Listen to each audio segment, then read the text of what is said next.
दोस्तों नमस्कार। जब व्यक्ति के मन में किसी चीज़ के हार की डर बैठ जाती है तो उसके मन में एक तरीके का निराशा और हताशा उत्पन्न होने लगता है।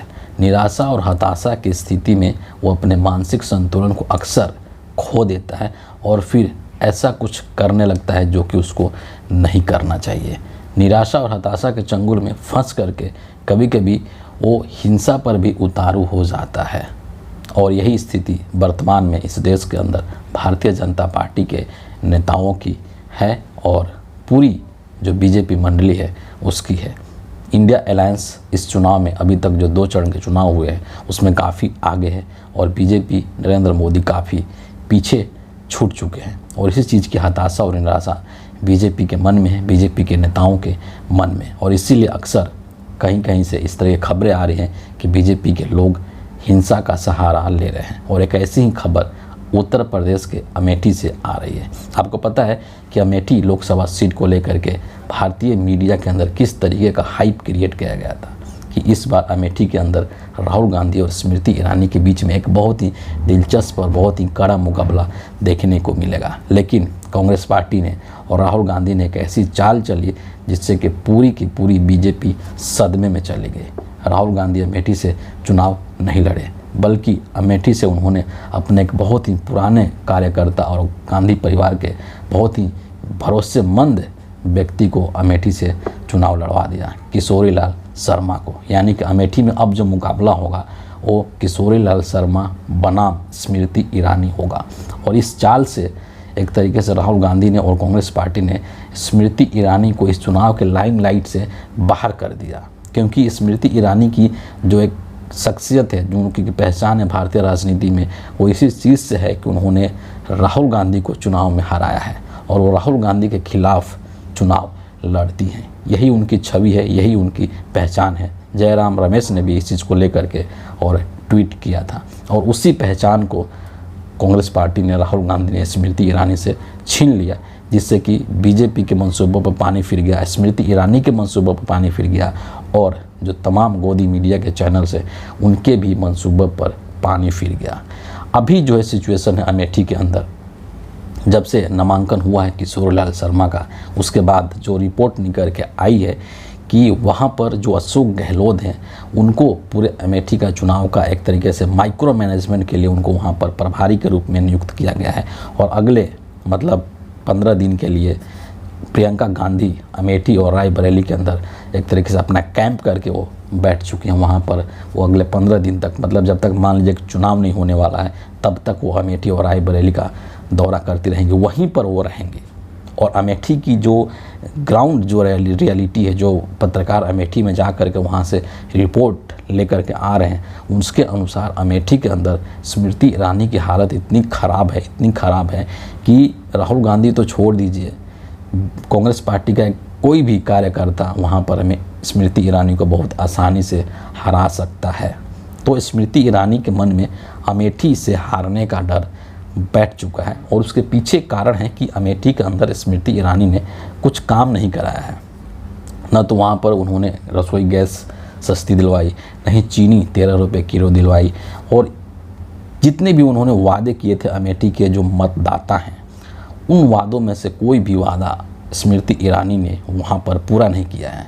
बेशक से अमेठी के अंदर अपना एक महलनुमा घर बना लिया है और वहाँ पर वो रहने लगी है, लेकिन अमेठी की जो आम जनता है उसके लिए स्मृति ईरानी ने कुछ नहीं किया है। और ये चीज़ पहले से इस चीज़ का बताया जा रहा था रिपोर्ट्स कि अमेठी के अंदर इस बार स्मृति ईरानी की हार होने वाली है, लेकिन स्थिति और बदतर हो गई। समझ रहे हैं, अगर स्मृति ईरानी राहुल गांधी से चुनाव हारती तो स्मृति ईरानी का एक इज्जत रह जाता है कि चलो राहुल गांधी से हारी है, बीजेपी की एक इज्जत रह जाती कि चलो राहुल गांधी से स्मृति ईरानी हारी है।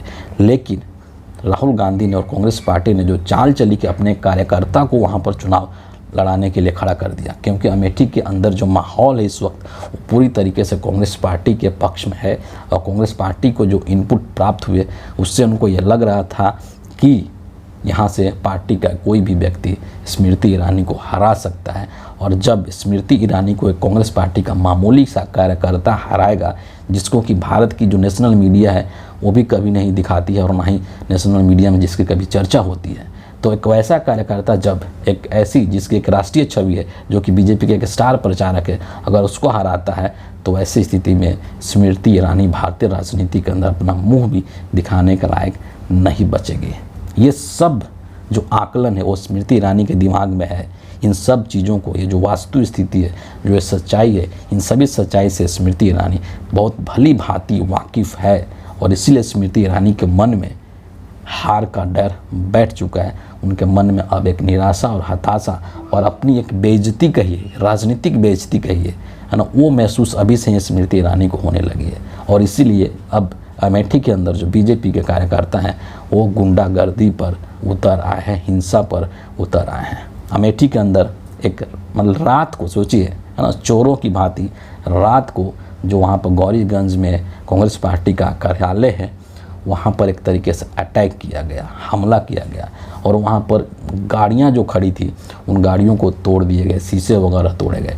और जो गाड़ियाँ थी, ऐसा नहीं कि सिर्फ वहाँ पर कांग्रेस पार्टी के जो कार्यकर्ता हैं या जो कांग्रेस पार्टी के पदाधिकारी हैं उन्हीं की गाड़ियाँ थी, आसपास के जो आवासीय जो क्षेत्र हैं वहाँ पर जिनकी गाड़ियाँ वहाँ पर खड़ी थी उनकी गाड़ियों को भी इन लोगों ने तोड़ा है।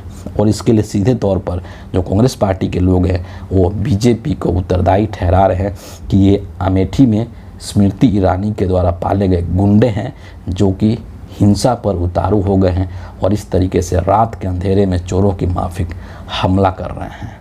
इस चीज़ को लेकर के सुप्रिया श्रीनेत ने और जो वहाँ से उम्मीदवार हैं KL शर्मा, किशोर लाल शर्मा, दोनों लोगों ने एक एक ट्वीट किया है, उसको मैं आपको साझा करूंगा और फिर बताऊंगा कि KL शर्मा ने किस तरीके से पूरी गोदी मीडिया की भी वाट लगा रखी है जब से उनके चुनाव लड़ने की घोषणा हुई है। लेकिन सबसे पहले सुप्रिया श्रीनेत क्या कहती हैं देख लीजिए कि अमेठी में कांग्रेस कार्यालय के बाहर खड़ी गाड़ियों की तोड़फोड़ की गई, पुलिस मुख्य दर्शक बनी रही और भाजपाई गुंडागर्दी करते रहे। हवा का रुख बदल गया है, गाड़ियां तोड़ने से बात नहीं बनेगी भाजपाइयों। इसके बाद जो किशोरी लाल शर्मा हैं उम्मीदवार अमेठी लोकसभा सीट के, वो क्या कहते हैं कि हमारी अमेठी की ये संस्कृति कभी नहीं रही, पहली बार ये हो रहा है, लेकिन हम डरने वाले तो नहीं हैं। अमेठी परिवार में प्रेम अटूट है, ये बीजेपी के गुंडों से बिखरने वाला नहीं है। ये कहना है वहाँ पर जो उम्मीदवार हैं कांग्रेस पार्टी के किशोरी लाल शर्मा। उन्होंने बड़ी विनम्रता के साथ और एक तरीके से करारा हमला भी बीजेपी के ऊपर कर दिया है और स्मृति ईरानी के ऊपर कर दिया है।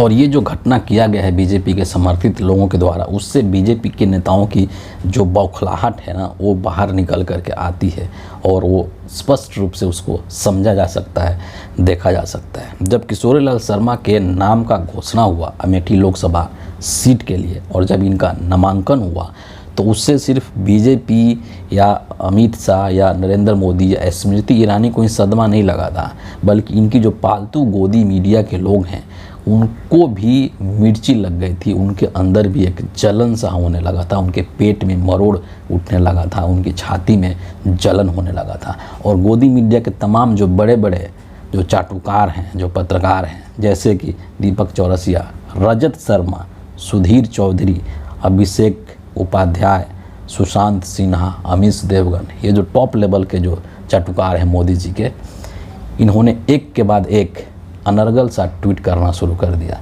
कि भाग गए राहुल गांधी, डर गए, अमेठी से डर गए, स्मृति ईरानी से डर गए, तो ये हो गया, वो हो गया। तमाम लोगों के ट्वीट्स का रिप्लाई इन्होंने KL शर्मा ने किया है, लेकिन उन सभी रिप्लाइज़ को हम यहाँ पर आपसे शेयर नहीं करने वाले हैं। लेकिन एक जो रिप्लाई है बड़ा मज़ेदार लगा मुझे व्यक्तिगत तौर पर और इसलिए मैं वो आपसे भी शेयर करना चाहता हूँ। सुशांत सिन्हा है ना, जिसने कि जो कि टॉप लेवल का आज के डेट में, मतलब मोदी जी के जो टॉप 10 चाटुकार हैं इंडिया में, भारतीय पत्रकारिता के अंदर, इंडियन नेशनल मीडिया के अंदर, उसमें इसका नाम शुमार है, सुशांत सिन्हा का।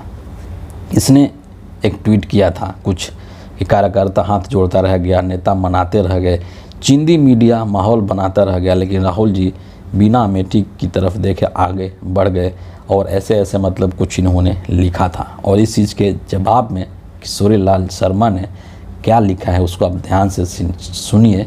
इसका बखिया उधेड़ दिया है एक तरीके से। क्या कहते हैं कि जब तुम छोटे बच्चे थे, छोटी चड्डी पहनते थे, तब अमेठी आ गया था और अमेठी रायबरेली के विकास का साक्षी हूँ। तकलीफ़ है तो मिरिंडा पियो, ठंड मिलेगी कलेजे को डियर। समझ रहे हैं? और ये चीज़ हकीकत है कि जो किशोरीलाल शर्मा है वो पिछले 40 सालों से अमेठी और रायबरेली को देख रहे हैं और एक तरीके से वहाँ पर जो कांग्रेस पार्टी का पूरा जो मैनेजमेंट होता है चुनाव से लेकर के और बाकी तमाम जो चीज़ें हैं उसको देख रहे हैं। राजीव गांधी के समय से ही ये अमेठी में काम कर रहे हैं। आप समझ सकते हैं कि कितने पुराने हैं। और इनके बारे में कहा जा रहा है कि अमेठी और रायबरेली की जो एक एक गली है ना वो तक से ये वाकिफ़ हैं और वहाँ का एक एक मतदाता जो है वो किशोरीलाल शर्मा को जानता है, व्यक्तिगत तौर पर, पर्सनली तौर पर जानता है। और इसीलिए इस चीज़ का घबराहट है बीजेपी के अंदर, स्मृति ईरानी के अंदर कि बेशक से केएल शर्मा राष्ट्रीय स्तर के एक नेता नहीं है, एक बहुत छोटे से कार्यकर्ता है, लेकिन ज़मीन पर जहाँ पर इनका चुनाव लड़ना है वहाँ का एक एक मतदाता इनको जानता है। और उन मतदाताओं के अंदर बीजेपी और स्मृति ईरानी को लेकर के जो नाराज़गी है वो नाराज़गी केएल शर्मा के पक्ष में जा रही है, क्योंकि सभी लोगों को इन पर भरोसा है, इनके कहे हुए बातों पर भरोसा है। और पास्ट में जो कांग्रेस पार्टी ने अमेठी के लिए किया है, जो रायबरेली के लिए किया है, वो सब वहाँ के मतदाताओं के जहन में वो चीज़ें एकदम व्याप्त है। और स्मृति ईरानी को पिछली बार चुन करके उन्होंने एक गलती कर दी, ऐसा आभास भी उनके मन में है। ये उनके मन में एक रिग्रेट है और उस भूल को उनको लगता है कि हमने भूल कर दी 2019 के अंदर, तो उस भूल को इस बार सुधारना है। और जब वो वोट करेंगे तो स्मृति ईरानी को भारी मतों से हराएंगे और केएल शर्मा की जीत होगी। और जब केएल शर्मा जैसा एक मामूली सा कार्यकर्ता बीजेपी के एक इतने बड़े कद्दावर नेता को हराएगा तो भारत देश के अंदर ये संदेश जाएगा कि कांग्रेस पार्टी का एक छोटा सा कार्यकर्ता भी बीजेपी के बड़े से बड़े नेता को हरा सकता है। ये जो डर है हारने का, उसी डर के वजह से ये लोग अब इस हिंसा पर उतर आए हैं। और ये चीज़ें ऐसा नहीं है कि सिर्फ अमेठी के अंदर ही हो रहा है, पूरे देश भर में ये लोग इतने डर चुके हैं, मोदी जी के मन में इतना डर समा गया है कि किसी भी तरीके से अपोजिशन लीडर्स को परेशान करने का जो कोशिश है वो लगातार चल रहा है ना, अलग अलग स्तर पर चल रहा है। और अभी अमेठी के अंदर जो हिंसा हुई वो तो हुई, इसके अलावा दिल्ली के अंदर जो कांग्रेस पार्टी का जो सोशल मीडिया सेल है उसके कई सारे मेंबर्स को ये लोग परेशान कर रहे हैं। जो सुप्रिया श्रीनेत है, इनका जो टीम है, इनके टीम के मेंबर्स को बेवजह परेशान किया जा रहा है। और उसको लेकर के इन्होंने एक जानकारी दी है कि मेरे टीम के लोगों को परेशान करके, बेवजह पूछताछ करके, डिवाइस से छेड़छाड़ करके बीजेपी की 4 पुश्तें हमें रत्ती भर नहीं डरा सकती।